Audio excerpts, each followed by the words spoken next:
লতা মঙ্গেশকর মানে শুধুই এক সুমধুর সুরেলা কণ্ঠের অধিকারিণীর নাম নয়, পুরুষকেন্দ্রিক সাম্রাজ্যে নিজেকে প্রতিষ্ঠিত করতে বদ্ধপরিকর একা এক মহিলার নাম লতা মঙ্গেশকর।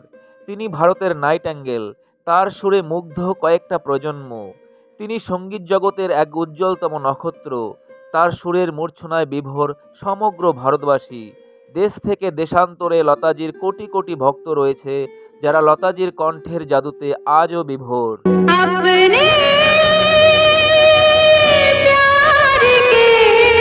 ভারতের ৩৬টি আঞ্চলিক ভাষা ও বিদেশি ভাষায় গান গাওয়ার রেকর্ড একমাত্র তারই।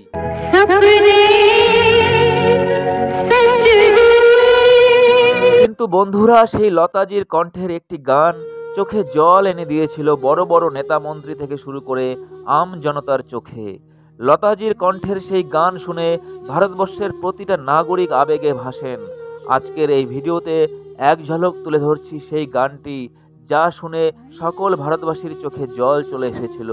সাথে জানবো সেই জনপ্রিয় আবেগপ্রবণ গানটি রচনার পেছনের নেপথ্য কাহিনী। তাই সঙ্গীতপ্রেমী বন্ধুরা, ভিডিওটি শেষ পর্যন্ত দেখার আন্তরিক অনুরোধ জানাই। 33 वर्ष मैं ये गाना गाती हूँ और लोग अगर जिस जगह मैं नहीं गाती हूँ वहाँ लोग खड़े हो जाते हैं और कहते हैं नहीं नहीं दीदी एक मर्तबा वो गाना गाइए। 1962 সালের ভারত চীন যুদ্ধে অসংখ্য জওয়ানের মৃত্যু নাড়িয়ে দিয়েছিল কবি প্রদীপের মনকে। মুম্বাইয়ের এক সমুদ্র সৈকতের বিচে হাঁটতে হাঁটতে হঠাৎ তার মাথায় আসে একটা গান লেখার কথা। আর দেরি না করে ঠিক তখনই পাশ দিয়ে হেঁটে যাওয়া এক ব্যক্তির কাছ থেকে একটা পেন চেয়ে নিয়ে সেরা সিগারেটের প্যাকেটের উপর তিনি লিখে ফেলেন গানটির 2 থেকে 3টি লাইন।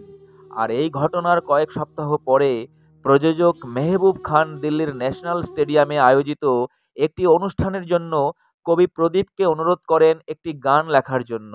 আর কবি প্রদীপ তৎক্ষণাৎ রাজিও হয়ে যান এই প্রস্তাবে এবং গানটির কাজ সম্পন্ন করার জন্য নিজে মনস্থির করে ফেলেন। কিন্তু তিনি যে গানটি লিখবেন তা তিনি আগে থেকে কাউকেই কোনো কিছু জানাননি। গানটির সঙ্গীত পরিচালক হিসাবে বেছে নেওয়া হয় সি রামচন্দ্রকে এবং গায়িকা হিসাবে বেছে নেওয়া হয় লতা মঙ্গেশকরকে। কিন্তু সি রামচন্দ্র বাবুর সাথে লতা মঙ্গেশকরের কিছু ভুল বোঝাবুঝির কারণে তিনি আশাজিকে সিলেক্ট করেন।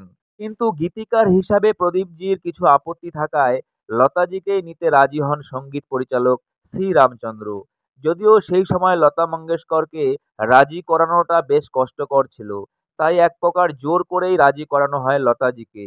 লতা মঙ্গেশকর শর্ত রেখেছিলেন রিহার্সেলের সময় যদি প্রদীপবাবু উপস্থিত থাকেন তবেই তিনি গানটি গাইবেন। লতাজি বোন আশা ভোসলেকে নিয়ে গানটি ডুয়েট করার প্রস্তাবও দেন, যদিও সেটা কার্যকর করা যায়নি। আর এই সমগ্র প্রজেক্টটা ফাইনালি তৈরির দায়িত্বে ছিলেন হেমন্ত কুমার। আর যাই হোক, অবশেষে গানটির কাজ সম্পন্ন হয়েছিল এবং ভারত চীন যুদ্ধ শেষ হওয়ার প্রায় 2 মাস পরে 1963 সালের 26শে জানুয়ারি প্রজাতন্ত্র দিবসের দিনে দিল্লির ন্যাশনাল স্টেডিয়ামে লতাজির কণ্ঠে উচ্চারিত হলো সেই মহান গানটি, এ মেরে বতন কে লোগো।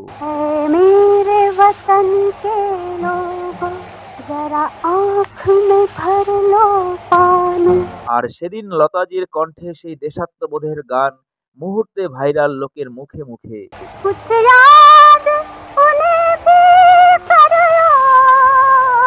আর এই গান শুনেই মৃত জওয়ানদের কথা মনে করে চোখে জল নিয়ে দেশাত্মবোধের আবেগে ভাসলেন সকল দেশবাসী।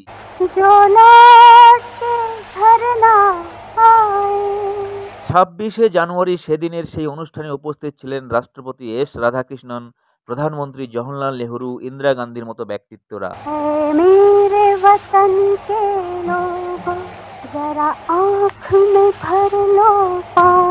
লতাজির কণ্ঠে এই অপূর্ব গানটি শুনে আবেগপ্রবণ হয়েছিলেন নেহরুজি।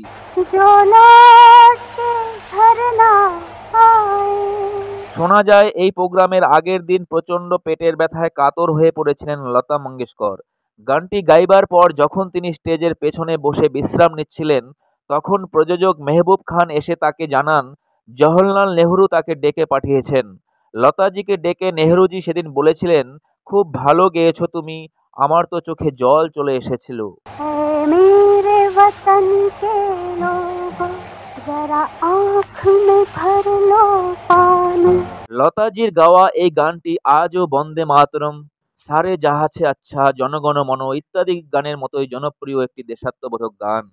मेरे वतन के लोगों जरा आँख में শ্রদ্ধেয় লতাজিকে জানাই আমার শতকোটি প্রণাম।